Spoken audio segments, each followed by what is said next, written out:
Bonjour à toutes et à tous, vous écoutez Cinécast, salut Thibaut. Salut Guillaume. Cinécast, c'est le podcast qui chaque semaine vous recommande des films à voir au cinéma, en streaming ou VOD. Aujourd'hui, on va vous parler de Conjuring 3 sous l'emprise du diable. C'est le troisième volet de la saga Conjuring, réalisé cette fois par Michael Chaves, avec Patrick Wilson et Vera Farmiga, ça c'est toujours au casting. Le film sur les écrans en Belgique dès ce mercredi 9 juin, donc c'est la date de la reprise du cinéma en Belgique. Alors de quoi parle ce film-ci ? Toujours question de Ed et Lorraine Warren, et les fameux dossiers Warren, qui cette fois-ci se battent pour protéger l'âme d'un petit garçon avant de basculer dans un monde inconnu. Et ce sera la première fois dans l'histoire des États-Unis qu'un homme soupçonné de meurtre plaide pour la possession démoniaque comme ligne de défense, décidément. Et il y en a des choses au programme de ce Conjuring 3. Alors faut-il voir ce film ? On vous dit ça juste après un extrait de la bande-annonce.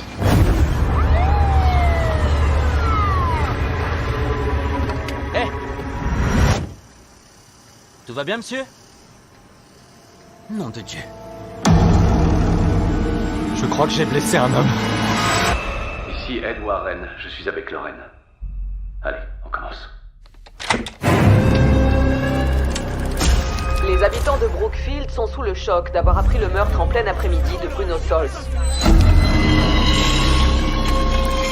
La Cour reconnaît l'existence de Dieu chaque fois qu'un témoin jure de dire la vérité. Je pense qu'il est temps qu'elle accepte l'existence du diable.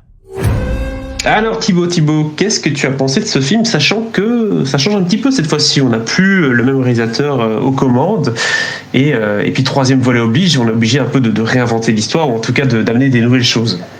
Ouais, c'est clair. C'est vrai que le fait que James Wan soit plus aux commandes, ça pouvait un peu peut-être en inquiéter certains. Et peut-être que d'autres, ça les rassurait. Je ne sais pas. Parce que c'est vrai que James Wan n'a pas que des amateurs. Mais dans l'ensemble, je trouve que le film fonctionne plutôt pas mal. J'ai des réserves dessus, mais je trouve que ça fonctionne pas mal. Notamment grâce au fait qu'il y a un angle intéressant pour l'histoire, en fait. C'est-à-dire qu'on sort légèrement du cadre classique où il est juste question d'exorcisme et on va vers quelque chose de plus large parce qu'il y a vraiment cette question juridique en fait.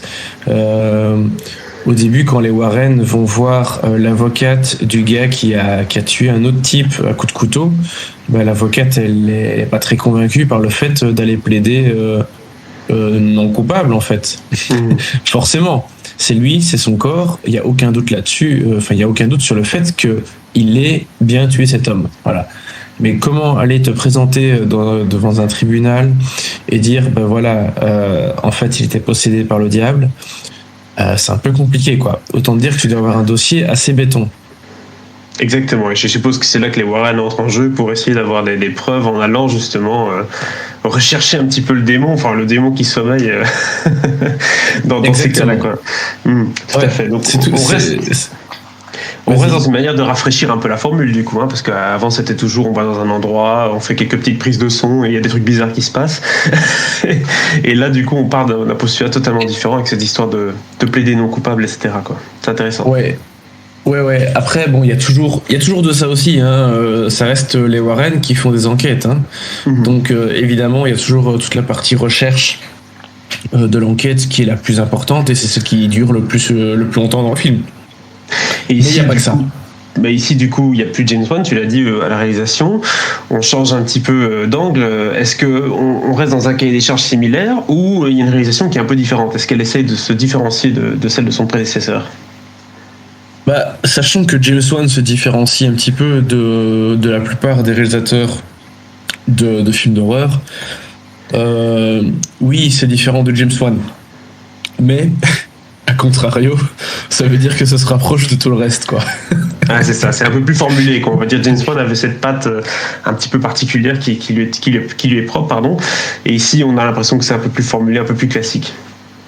Oui, en fait, c'est ça. C'est vrai que James Wan, il a tendance quand même... il y a pas mal de recherches dans ses prises de vue, dans sa mise en scène, dans la recherche de ses angles, de ses cadrages. Bon, ici c'est vraiment un peu plus classique. D'ailleurs, Michael Chavez, c'est seulement son second long métrage. Son premier, c'était The Curse of La Llorona. Bon, des films sur La Llorona, il y en a une chier. Hein. Et celui-ci, honnêtement, enfin celui qu'il avait fait, je l'ai pas vu, je dois le dire, mais j'en ai pas vraiment eu de bons échos, hein, qu'on se le dise.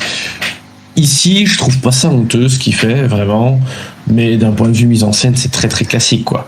Mais la direction artistique, elle est canon, le casting est toujours très bien, tu vois, donc on reste dans un produit assez typé, très classique, mais qui a quelques bonnes idées, et ces bonnes idées, elles résident vraiment principalement dans l'histoire, dans la façon d'amener les choses, dans les comédiens aussi.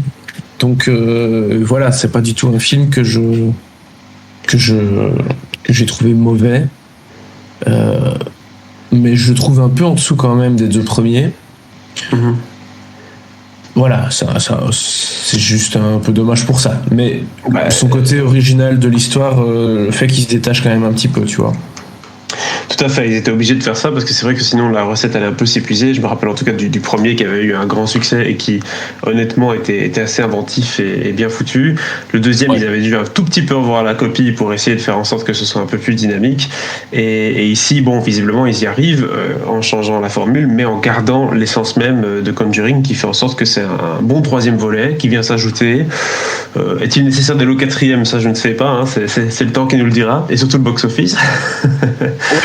Ouais, parce que bon après, ce qui reste intéressant avec la saga Conjuring, c'est que c'est tiré des expériences réelles qu'ont vécu le couple Warren.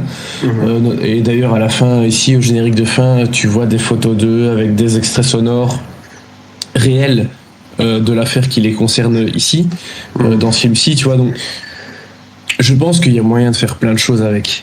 Le plus compliqué, ça va être d'éviter de faire vraiment une redite pure à chaque fois. Et pour l'instant, ils s'en sont pas trop mal tirés à ce niveau-là. Il faut le souligner. C'est un peu ça le problème avec les sagas d'horreur. Hein. C'est un peu comme les Saw. Hein.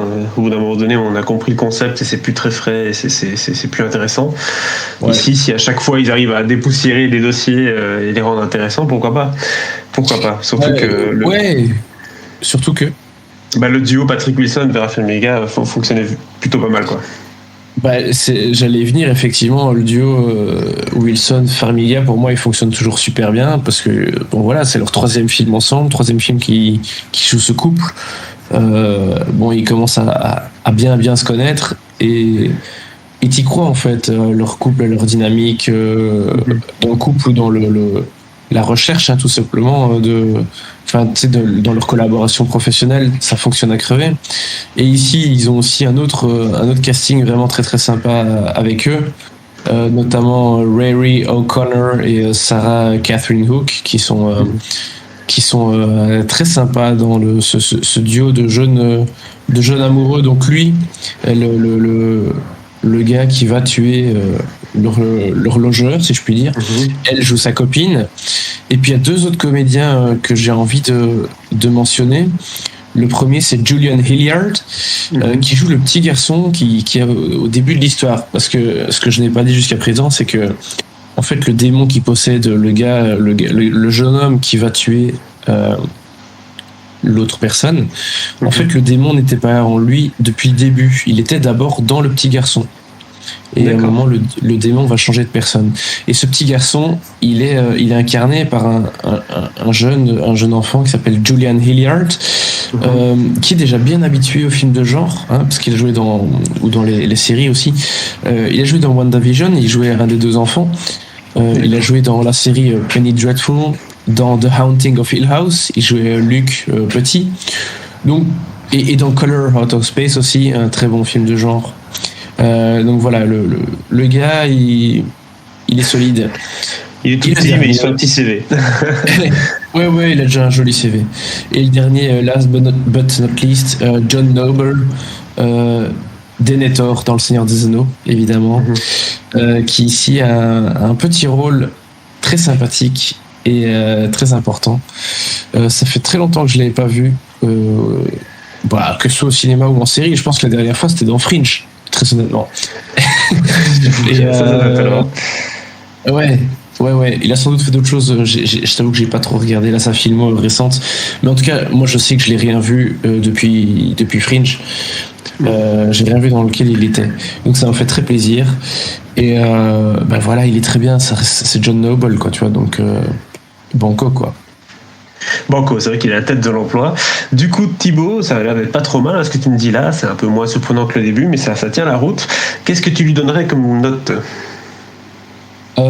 Honnêtement, je pense que je donnerais quand même un 3 étoiles. D'accord. Parce que, voilà, comme j'ai dit, ça reste très classique, surtout d'un point de vue mise en scène, etc. Mais j'ai beaucoup aimé l'angle pris par l'histoire, ces petites variations. Et voilà, si ils continuent à faire des épisodes de la saga Conjuring, j'espère qu'ils vont essayer d'apporter chaque fois ces petites choses, ces petites plus-values qui font que la saga dans son ensemble se détache de la plupart des sagas d'horreur. S'ils n'y arrivent pas, vaut mieux s'arrêter là. Une trilogie, ça reste pas mal, et honnêtement, ça reste une trilogie de bonne qualité. Donc voilà, 3 étoiles, c'est pas démérité du tout. Sachant que James Bond reste pas loin, vu qu'il est producteur et scénariste de celui-ci Bien également. sûr. Donc sûr. il rôde dans les parages, on ne sait jamais qu'il fasse un 4 un jour. Voilà en tout cas qui conclut cet épisode consacré à Conjuring 3, qui est sur nos écrans à partir du mercredi 9 juin, je le répète, date de la reprise du cinéma en Belgique. N'hésitez pas à partager votre avis sur ce film dans les commentaires, et si ce n'est pas déjà fait, à vous abonner au podcast sur la plateforme de votre choix. À très bientôt pour de nouvelles recommandations.